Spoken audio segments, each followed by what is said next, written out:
Dans l'admirable recueil de poèmes qui se nomme « À la lumière d'hiver », et déjà quel beau titre, « À la lumière d'hiver », manière de murmurer que la nuit n'est jamais totale et que toujours demeure une lumière, parfois fragile, mais cependant pérenne. Dans l'admirable recueil de poèmes donc qui se nomme « À la lumière d'hiver », le poète Philippe Jaccottet témoigne de la maladie de son père.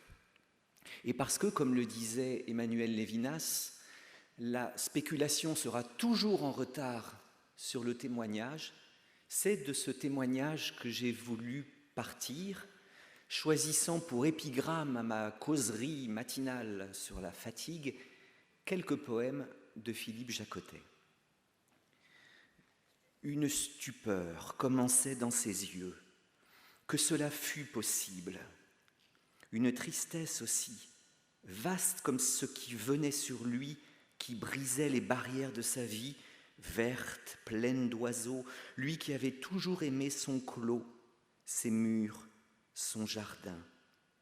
Sinon, le premier coup, c'est le premier éclat de la douleur, que soit ainsi jeté si bas le père, la semence, que le bon père soit ainsi châtié, qu'il semble aujourd'hui comme un faible enfançon dans le lit de nouveau trop grand, enfant sans le secours des pleurs, sans secours où qu'il se tourne, acculé, cloué, vidé.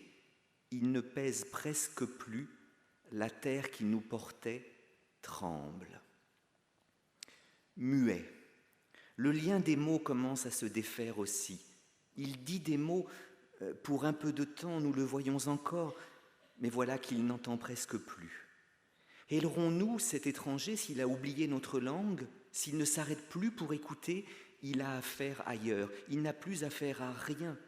Même tourné vers nous, c'est comme si on ne voyait plus que son dos qui se voûte. Pour passer sous quoi? Vient un moment où le père se couche, presque sans force. On voit de jour en jour son pas moins assuré. Lorsque le père lui-même, si vite est emmené si loin, je cherche ce qui peut le suivre. Ni l'oiseau aventureux, ni la plus belle des images, ni la plus pure des pensées. Plutôt le linge et l'eau changée, la main qui veille et le cœur endurant. Plutôt le linge et l'eau changée, la main qui veille et le cœur endurant. C'est de ce tremblement qui fait le sol se dérober sous nos pieds quand on voit l'autre si changé par la maladie. C'est de cette stupeur, quand l'ordre des étoiles se délabre sur les eaux, qu'il faut selon nous partir pour bâtir une éthique de l'accompagnement des malades de ces maladies-là qui ne se paye pas de mots. Et il me semble que cet accompagnement doit partir de ce qui relie les trois hommes ayant affaire à cette maladie, le malade, son proche, le soignant, à savoir la fatigue. Car le malade est fatigué d'être malade, le proche de l'accompagner et le soignant pas moins. Bien sûr, il serait scandaleux d'oublier que ce sont d'abord les malades qui souffrent des maladies neurodégénératives. Il serait cependant imprudent d'oublier que ce sont aussi leurs proches qui en pâtissent, aussi les soignants qui en souffrent. Bien sûr, une imprudence est chose moins grave qu'un scandale. Il serait cependant fort imprudent d'oublier que la survenue d'une maladie neurodégénérative n'affecte pas que celui qui en est atteint, créant une turbulence dans toute la maison. Ne pas être attentif à cette turbulence me semblerait dommage. Et je voudrais autant que possible remédier à ce dommage en proposant quelque chose comme une approche systémique de ces maladies et surtout de la fatigue qu'elles entraînent. Qui mieux alors que les soignants, dont la connaissance de ces maladies est non seulement théorique mais aussi pratique, pour jouer entre les malades et leurs proches le rôle de discret médiateur. Il suffit parfois de quelques paroles pour faire comprendre aux malades ce que vivent leurs proches. Qui ne voit l'importance de ces quelques mots, de ces quelques paroles, lorsque dans une maison jusqu'alors paisible, la maladie a fait effraction et s'est introduite comme une intruse. Sa manière de s'introduire étant en effet d'abord et subrepticement la fatigue. Oui, fatigue du malade, fatigue du proche, fatigue du soignant. Fatigue du malade. On sait que dans les premiers temps, la maladie qui s'est glissée dans la maison ne se caractérise pas d'abord par sa particulière franchise. Elle frôle les murs, elle est furtive, elle se cache parfois longtemps dans les cagibies, dans les placards ou les greniers. Il arrive même que la maladie se fasse si discrète que les proches l'oublient. C'est le cas par exemple dans la forme rémitante de la sclérose en plaques, dans les premiers temps d'Alzheimer ou dans les premiers temps de Parkinson. Pourtant, le malade sait bien que la maladie déjà agit en lui, fomente en lui, sous la forme de cette fatigabilité qui relève bien de ce que l'on a raison de nommer aujourd'hui un handicap invisible. Car d'abord, toutes les maladies neurodégénératives ne se voient pas. Elles engendrent cependant très vite une fatigabilité qui est en effet comme un handicap invisible. Et nous sommes évidemment plus spontanément attentifs aux handicaps visibles qu'aux handicaps invisibles. Et de là, ces rituels incompréhensions qui affectent les relations du malade et de ses proches. La maladie spectaculaire invite à la sollicitude. Bien sûr, il ne faut pas séparer selon un cadastre trop bien découpé la maladie aiguë et la maladie chronique. Mais la maladie aiguë a quelque chose de si spectaculaire qu'elle crée souvent chez nous une très immédiate sollicitude. Objet de toutes les tendresses, l'épouse qui, après 14 jours de chimiothérapie, est découronnée par le traitement. Lieu de toutes les attentions, le frère rendu tétraplégique par un accident de moto. Mais souvent, ne suscitant pas la même sollicitude, le malade en CEP commençante ou en Parkinson commençant, qui pourtant sont très fatigués puisqu'ils essaient de cacher le tremblement qui vient, ils essaient de cacher l'oubli d'un mot, usant de toutes les ressources de la stylistique, faisant métaphore ou métonymie ou synecdoque, ne retrouvant pas le nom, ils vont employer une expression, une périphrase. On ne les repère pas comme véritablement malades, et ils suscitent peu de sollicitude et souvent même l'impatience, suscitant l'impatience de ses collègues. La malade qui égare un document alors qu'elle est apparemment en pleine santé, elle va être soupçonnée de négligence par ses collègues alors qu'elle est épuisée. Ou bien provoquant l'agacement de ses proches, le sclérosé qui voudrait rentrer se reposer alors que la soirée bat son plein. Et on va soupçonner l'épouse qui dit « je suis fatiguée, je veux rentrer », de nous empêcher de rire en paix alors qu'elle n'en peut plus. Oui, fatigue du malade, et on aimerait que les soignants puissent alors expliquer avec tact aux proches que la maladie, bien qu'invisible, est là, est déjà bien là. Mais il y a aussi la fatigue du proche qui a droit à notre compréhension. Il avait épousé cette femme pour le meilleur et pour le pire, et ce fut longtemps le meilleur. Il cueillait dans les bras l'un de l'autre les doux fruits d'amour, allait régulièrement en vacances à Venise, une sorte d'assurance, une sorte de superbe les avait liés pour toujours. Mais voilà que la maladie entraîne de nouveaux handicaps. Il lui avait fait tant de promesses, et d'abord que cela ne changerait rien, que jamais il la mettrait dans une maison. Il ne savait pas, ce proche, qu'un jour la lancinante fatigue aurait raison de ses belles paroles, car lui aussi est fatigué. Lui aussi n'en peut plus. Et bien accompagné quand on est épuisé n'est pas une chose aisée. Il arrive en effet qu'il soit si fatigué que, pourtant fort bon époux ou fort bon père, il sente fomenter en lui des agacements, des exaspérations. Le phénomène qui fait que nos enfants sont insupportables quand ils n'ont pas assez dormi est un phénomène qui fomente en nous. Alors bien sûr, nous sommes des adultes, nous avons franchi l'âge de raison, et donc notre tête résiste, et nous ne sommes pas systématiquement insupportables avec nos collègues ou nos amis quand nous sommes fatigués. Cependant, essayez d'être patient, courageux, altruiste lorsque vous êtes épuisé de fatigue. Et cet épuisement que crée la fatigue, en effet, peut faire du meilleur des proches quelqu'un qui pourrait éventuellement se laisser aller à quelques maltraitances. Et puis il y a enfin la fatigue du soignant. Jacotet voulait qu'il eût la main qui veille et le cœur endurant. C'est très beau la main qui veille parce que justement c'est une manière de nous inviter à ne pas séparer selon un cadastre bien découpé les gestes techniques, la main qui agit, et puis les gestes éthiques, la présence ou l'attention. Non, c'est la main qui veille et qui permet qu'on ait le cœur endurant.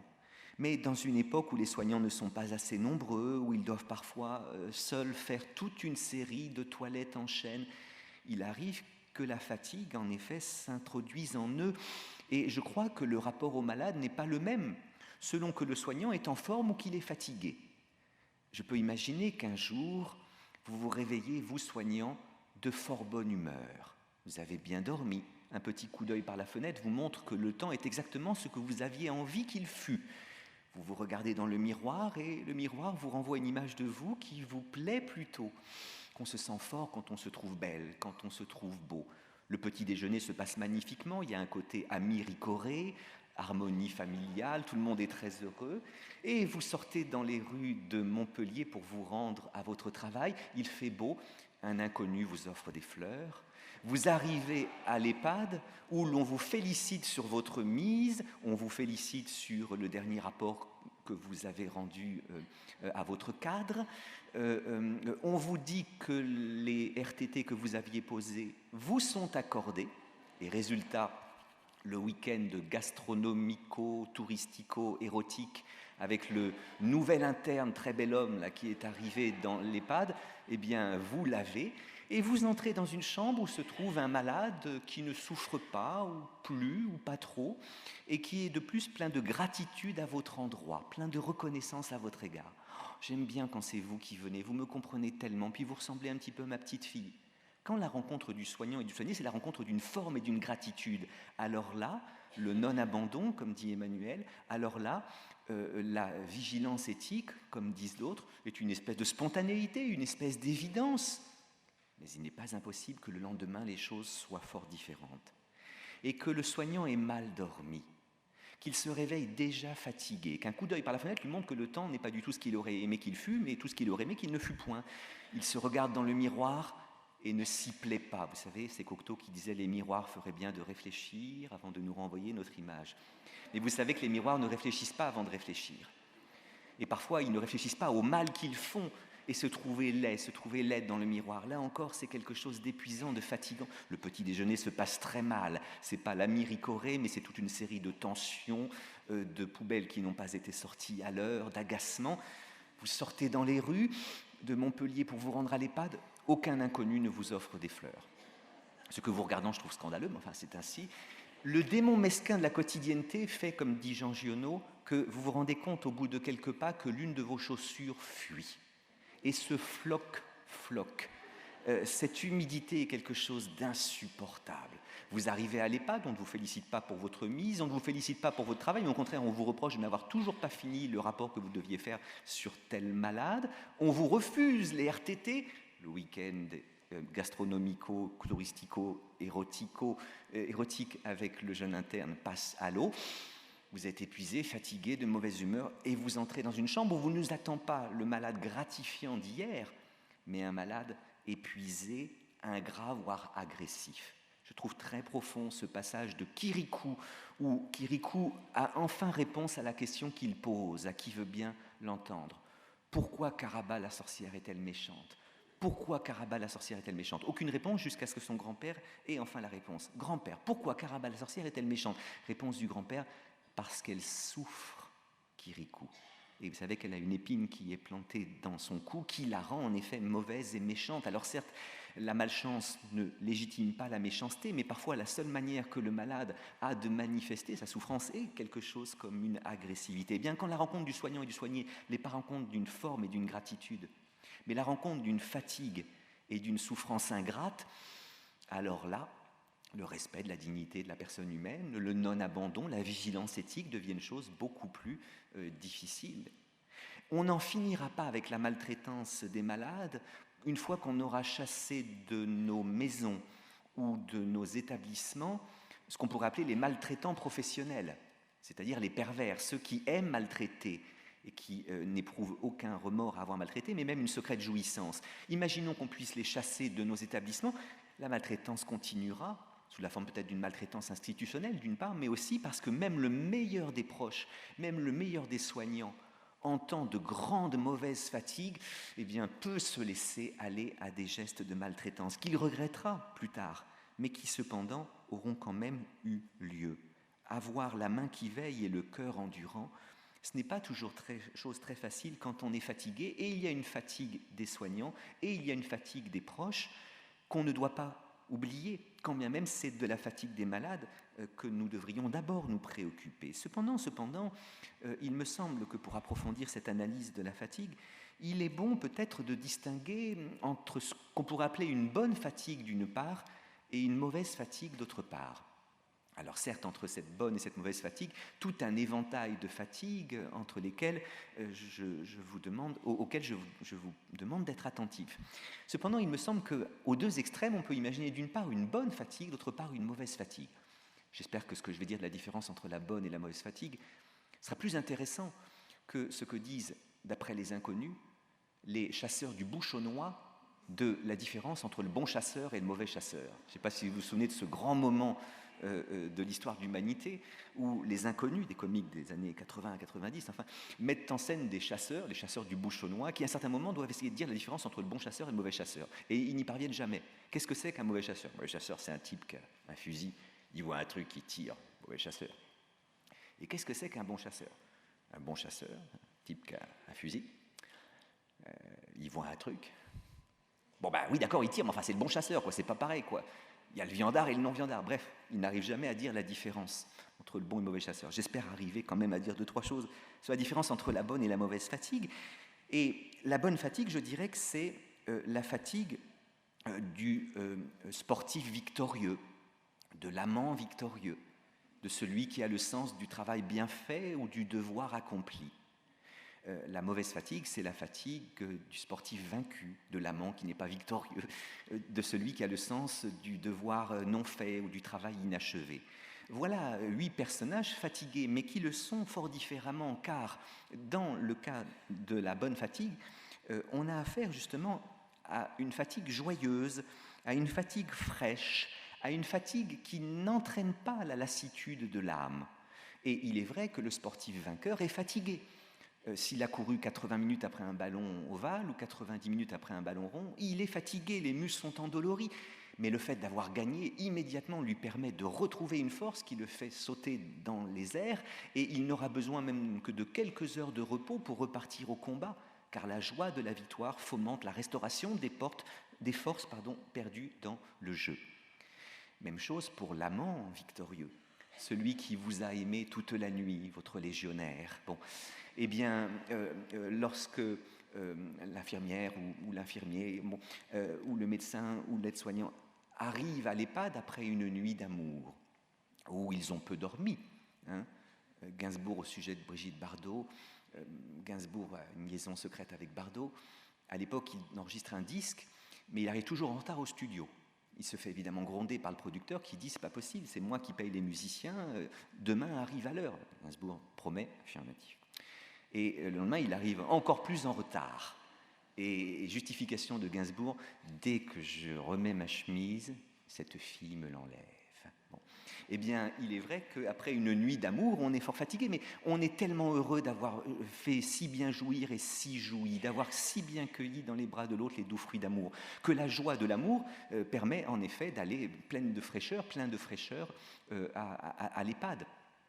Celui qui a le sens du travail bien fait ou du devoir accompli est fatigué, mais du simple fait qu'il l'a bien accompli et bien fait, eh bien, se sent déjà en forme. Il m'arrive parfois d'hésiter un peu. Il me reste 3 mémoires à lire. Il est quand même déjà 1h du matin. Qu'est-ce que je fais? Est-ce que, allez, je reprends un café et puis je travaille jusqu'à 2h30 et puis je lis ou 3 heures et ces mémoires? Ou est-ce que je me couche et puis je ferai ça demain matin? Finalement, je décide de finir mes mémoires. Eh bien, je vais me coucher évidemment fatigué, mais heureux d'avoir accompli mon travail. Et résultat, mes 4 personnages-là vont dormir du sommeil du juste. Et quand on dort du sommeil du juste, on dort d'un sommeil réparateur, qui reconstituera souverainement les forces dépensées dans le sport, dans l'amour, dans le travail ou dans le jeu. Il s'agit là d'une fatigue sans lassitude, d'une fatigue qui ne lasse pas, d'une fatigue qui n'empêche pas d'être comme on veut être ou d'être comme on doit être à côté du malade. C'est une fatigue qui laisse l'âme aussi jeune qu'avant, et même en un sens la rajeunit. Mais il y a aussi la mauvaise fatigue, comme épreuve douloureuse du corps et de l'âme. Et cette fatigue, c'est la fatigue en effet du sportif qui est vaincu. L'entraîneur fait rentrer très aigué 10 minutes avant la fin du match. Il espère que sa jeunesse va lui permettre de marquer un but. Il ne marque aucun but.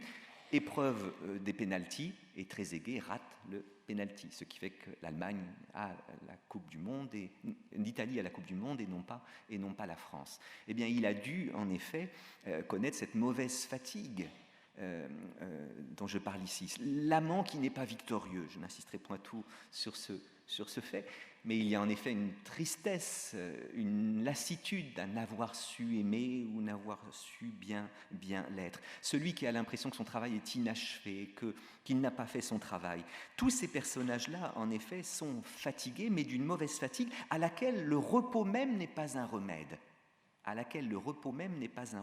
Car mes 4 personnages vont dormir de ce que j'appellerais le sommeil de l'injuste. Et quand on dort du sommeil de l'injuste, eh bien on a beau dormir beaucoup, on ne retrouve pas sa forme.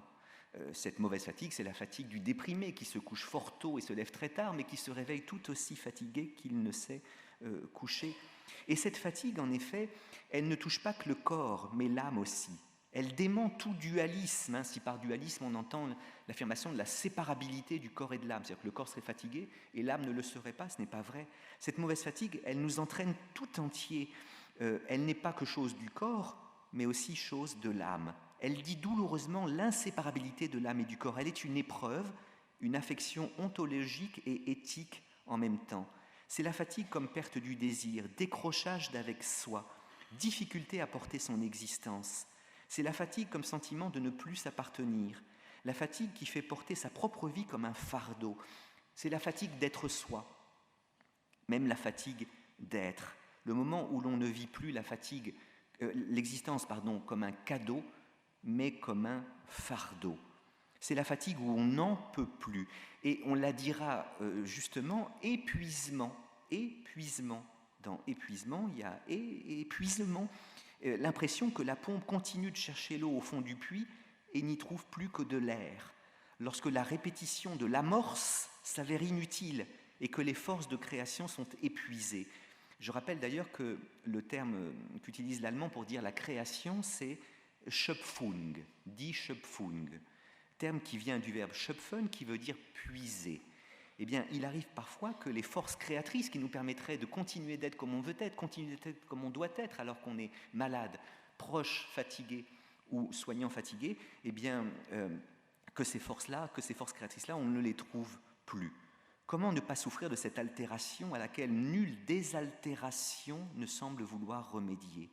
Comment ne pas souffrir de cette altération à laquelle nulle désaltération ne semble plus pouvoir remédier. Altération parce qu'on est rendu autre, c'est ce que veut dire le mot altération, on devient autre le malade, devient autre le proche, devient autre le soignant fatigué. Eh bien même si la bonne fatigue du proche existe, même si la bonne fatigue du soignant existe, et c'est heureux, pas simplement lorsque vous avez bien joué au ballon, que vous avez bien aimé et que vous avez bien fait votre travail, mais l'impression que on a accompagné quand même bien l'autre. Même si la bonne fatigue existe, et c'est heureux, je crois que le proche, le soignant et le malade ont plus souvent affaire à la mauvaise qu'à la bonne fatigue. Et cette mauvaise fatigue, c'est très exactement, me semble-t-il, ce que les médiévaux, les pères de l'Église, nommaient l'acédie. L'acédie, l'apostrophe A-C-E-D-I-E, du grec akédia, eh bien, correspond, je trouve, très justement à ce que souvent nous disent les malades quand ils le peuvent encore, de l'arthrose en plaques, de Parkinson, d'Alzheimer, correspond aussi fort bien à ce que nous disent certains proches qui ont accompagné longtemps un malade de ces maladies-là et les soignants lorsqu'ils sont fatigués. Et l'acédie, eh bien, elle est décrite par saint Jean Climac dans son De Acediae, qui va bientôt devenir votre auteur de chevet, comme une langueur dans la psalmodie, une faiblesse dans la prière, une torpeur, une somnolence, un accablement ou bien une application infatigable au service extérieur, un empressement au travail des mains. Alors, en effet, saint Jean Climac a écrit son De Acediae à destination des pères et des pères abbés et des mères abbesses de son époque. Parce que ce qu'ont remarqué tous les pères abbés, tous les mères abbesses, c'est qu'au bout de quelques années de monachisme, de couvent, eh bien, on voit un certain nombre de moines ou de bonnes sœurs perdre un peu leur vocation. Et il a écrit ce De Acediae pour décrire les symptômes de cette mauvaise fatigue, et puis pour essayer de trouver remède. Et alors, cette acédie, cette mauvaise fatigue, c'est une perte de vocation, un éloignement du sens de la règle, ennui, dégoût, incurie. Alors ça se traduit par le fait que, il y a deux manières, il y a deux traductions possibles d'ailleurs de l'acédie, ce qui me paraît très intéressant. Soit une espèce en effet d'incurie, de laisser aller, qui fait que par exemple le moine va mal recopier les manuscrits, vous voyez. Bon, allez, il doit recopier les manuscrits, mais au lieu de faire de bonnes enluminures, il va saloper un peu son travail. Ou bien, son lopin de terre, là, eh bien, où il doit jardiner, eh bien, il va le laisser un peu en jachère.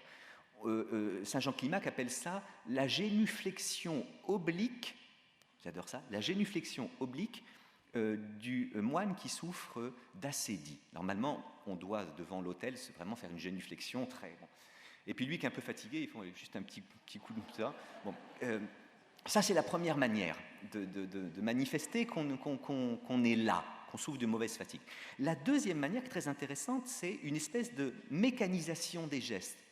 Alors vous allez avoir affaire à un moine qui va alors recopier parfaitement tous ces manuscrits, qui va s'occuper parfaitement de son jardin, qui ne sera jamais en retard ni aux vêpres ni aux matines, enfin, mais en fait il n'est pas présent à ce qu'il fait. Le corps est présent, mais l'âme n'y est pas. Et c'est ce que Climac appelle une application infatigable au service extérieur, un empressement au travail des mains, mais où seul le corps est présent, mais non point l'âme. Ça, c'est parfois ce que l'on voit chez certains proches ou certains soignants épuisés qui mécanisent l'accompagnement. Hein, cette mécanisation de l'accompagnement, c'est un exemple que je prends souvent, mais je crois qu'il est inoubliable. C'est Cocteau qui décrit les bonnes sœurs comme mécanisées. Hein, il souffre, il est hospitalisé, Jean Cocteau, il a la force de tenir son journal, le journal de la Belle et la Bête, et à un certain moment, il appelle, et les soignantes viennent, et il écrit « Étrange psychologie que celle des bonnes sœurs. Les bonnes sœurs ne sont pas vraiment bonnes, elles remplacent la bonté par un mécanisme de bonté. On appelle, c'est un automate vêtu de blanc qui entre dans la chambre, la range et en sort. Les bonnes sœurs ne soignent pas le malade, elles soignent la chambre du malade, dont le malade n'est qu'un élément parmi d'autres. Toute attention à la singularité du cas du malade déréglerait le mécanisme et leur semblerait un crime de lèse-majesté par rapport au médecin-chef ou la mère supérieure. » Eh bien, vous voyez, quand on est très fatigué, soit on a envie d'abandonner le proche, soit alors on a envie, pour ne pas l'abandonner, ou bien de mécaniser son accompagnement. Et alors, saint Jean Climac, après qu'il a décrit donc les deux manières que l'acédie a de se manifester, hein, l'abandon, l'incurie ou la mécanisation, eh bien, nous dit que c'est le pire des maux qui puisse atteindre un moine. Saint Jean Climac d'ajouter dans son De Acediae, qui va devenir votre livre de chevet, que chacune des autres passions peut être détruite par une vertu déterminée dont l'usage en limitera les effets. Mais l'assédie est pour le moine une mort qui l'enserre de tous côtés. Je reprends, chacune des autres passions, des autres souffrances, peut être détruite par une vertu déterminée, dont l'usage en limitera les effets. Mais l'assédie, c'est vraiment le pire des maux pour le moine, parce qu'elle est une mort qui l'enserre de tous côtés. Il me semble que Climac nous dit tout de cette mauvaise fatigue que connaît différemment, mais que connaissent le malade, le proche et le soignant. Et en effet, qu'est-ce que nous dit ici notre père de l'Église? Que on peut lutter contre les péchés, par exemple. On peut lutter contre la gourmandise en pratiquant la frugalité.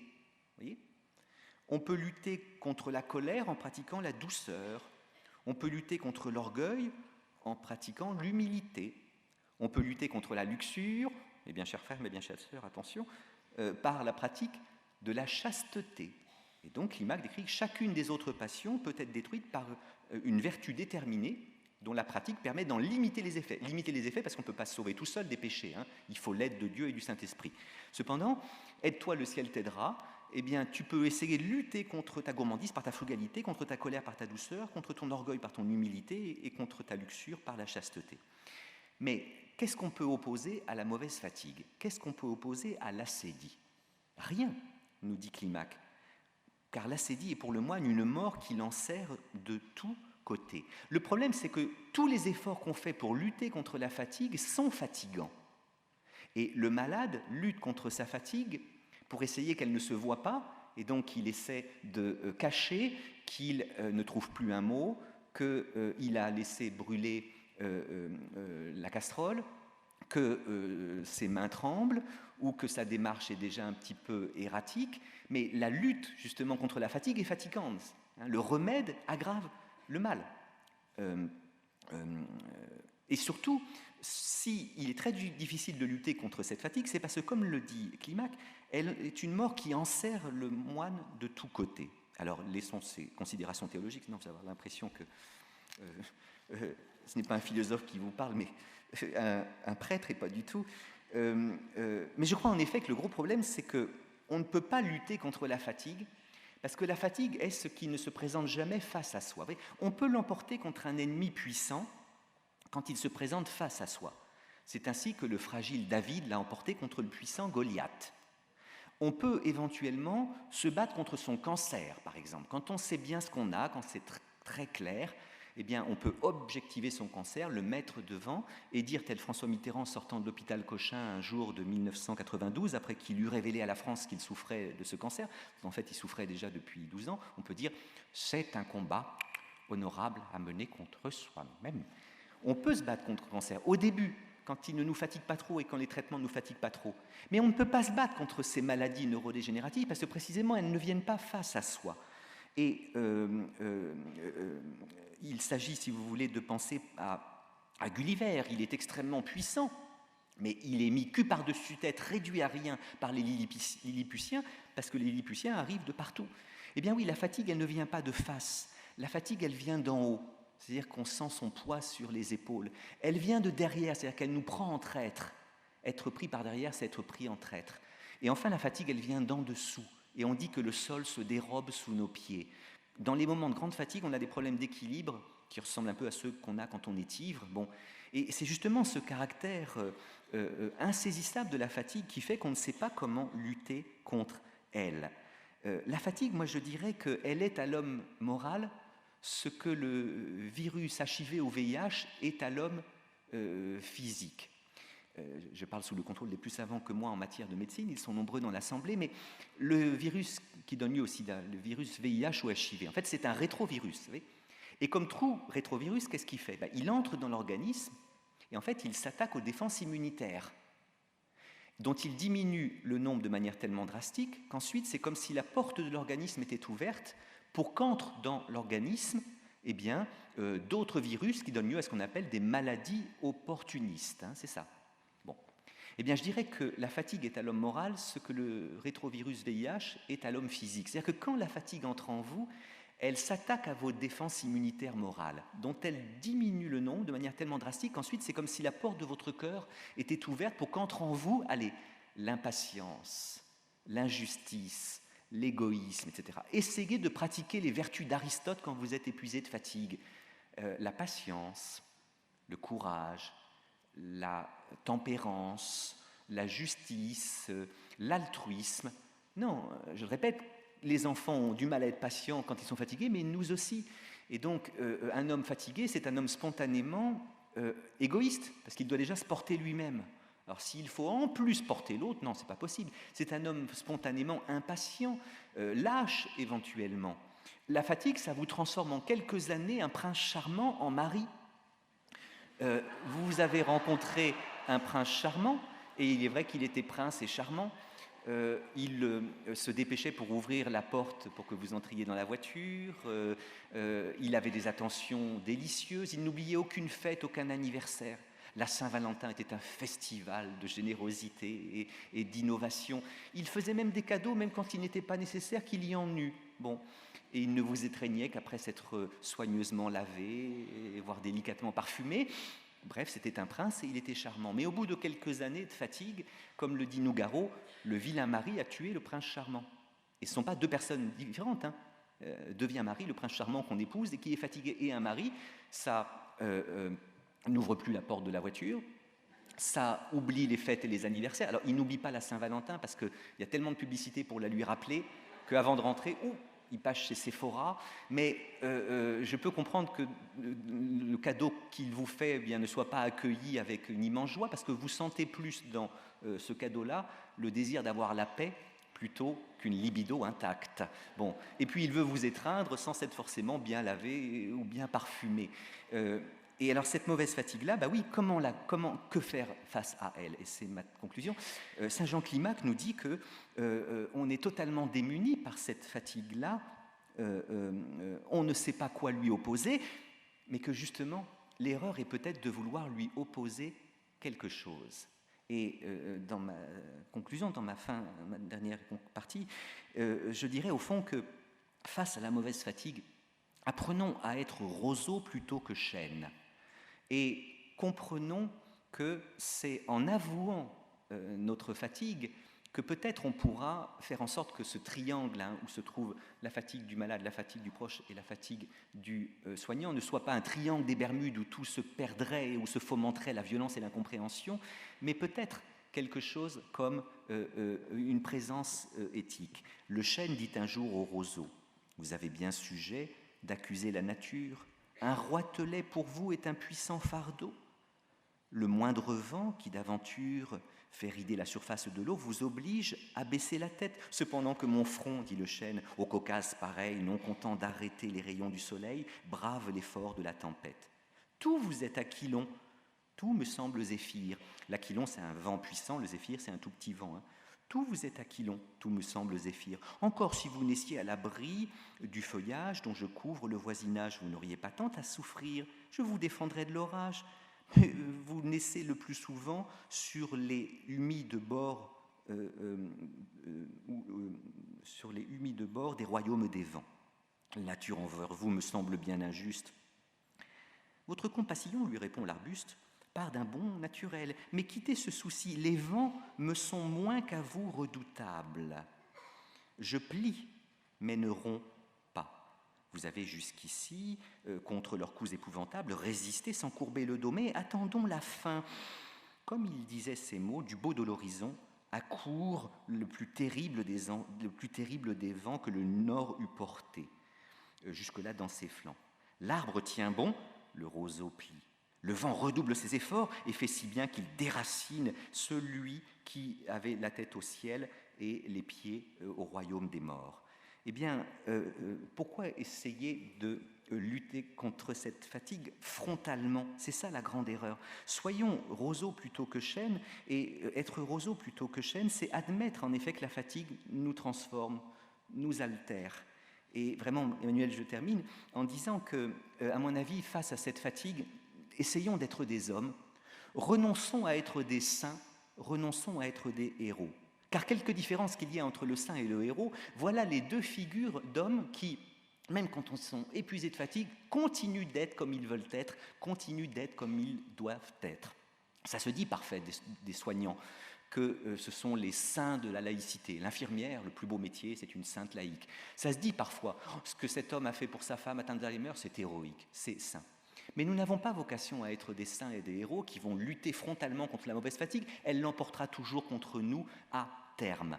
Le saint, eh bien, c'est le Christ qui, d'après Corneille, il sait dans la fatigue être sans lassitude. Quelque charge qu'il porte, il n'en sent point le poids. Il sait rendre léger les plus puissants fardeaux. Alors, à mon avis, ça c'est vrai du Christ en tant que vrai Dieu plutôt qu'en tant que vrai homme. Parce qu'il faut vraiment être un Dieu pour, quand on est épuisé de fatigue, ne jamais être là. Et quelque charge qu'il porte, il n'en sent point le poids. D'après les chrétiens, le Christ porte sur ses épaules le péché du monde. À mon avis, ça doit être assez lourd. Hein. Eh bien, pauvre, il sait rendre ça tout léger, d'une pichenette de la volonté sainte. Mais nous, nous ne sommes pas des saints. Et nous, quand nous sommes fatigués, nous sommes là. Et quand nous sentons le poids de la fatigue, eh bien, nous ne pouvons pas le rendre tout léger. Deuxièmement, nous ne sommes pas des héros. Un héros dont le nom me vient à l'esprit, c'est le baron de Munchausen, vous savez, un héros un peu magicien. On se souvient de ce moment où, dans les aventures du baron, le baron arrive dans une clairière, il s'y avance d'un pas sûr, malheureusement les sables y sont mouvants. Et résultat, il commence à s'enfoncer progressivement dans les sables mouvants. Et je trouve que les sables mouvants, c'est une bonne métaphore de la fatigue. Vous savez que tous les efforts qu'on fait pour essayer de ne pas sombrer nous font sombrer plus vite. De même que tous les efforts qu'on fait pour lutter contre la fatigue sont fatigants. Alors, ils sombrent dans les sables mouvants, la tête essaie de surnager, comme on fait, je suis épuisé, j'en peux plus, je ne peux plus la supporter, on dirait qu'elle le fait exprès, je viens de la changer et elle recommence, enfin, elle le fait exprès ou quoi? De toujours laisser brûler les pommes de terre. La tête dit, bon, allez, c'est pas grave, je dois l'accompagner, mais à un moment, la tête passe avec le reste. Et savez-vous comment le baron se sort des sables mouvants de la fatigue? En se tirant lui-même par les cheveux. Il s'attrape par les cheveux et il sort des sables mouvants, petit saut périlleux, même pas mal, il se met sur la terre ferme, ce qui prouve que le baron avait cheveux, et non pas moumoute, ou toupet, ou cale. Eh bien non, nous ne sommes ni des héros ni des saints, et on ne peut pas se tirer seul des sables mouvants de la fatigue. Quand on est épuisé de fatigue, on a besoin, comme des sables mouvants, d'une branche pour ne pas sombrer. Eh bien la branche, c'est la main d'autrui. Que je puisse en effet avouer que je sois malade, que je sois proche ou que je sois soignant, je puisse avouer à l'autre ma fatigue sans qu'il en prenne occasion pour m'infliger sa forme, que je puisse avouer ma faiblesse sans qu'il en prenne occasion pour m'humilier de sa force. Et j'espère que je ne trouverai pas des mains glissantes. Ah ben, tu l'as voulu, tu l'as eu, tu l'as épousé pour le meilleur et pour le pire. Maintenant c'est le pire, tu te débrouilles. Ou carrément des gens qui vous mettent le pied sur la tête. Hein. De toute façon, tu es soignante et puis c'est ainsi, tu dois l'accompagner en toutes circonstances.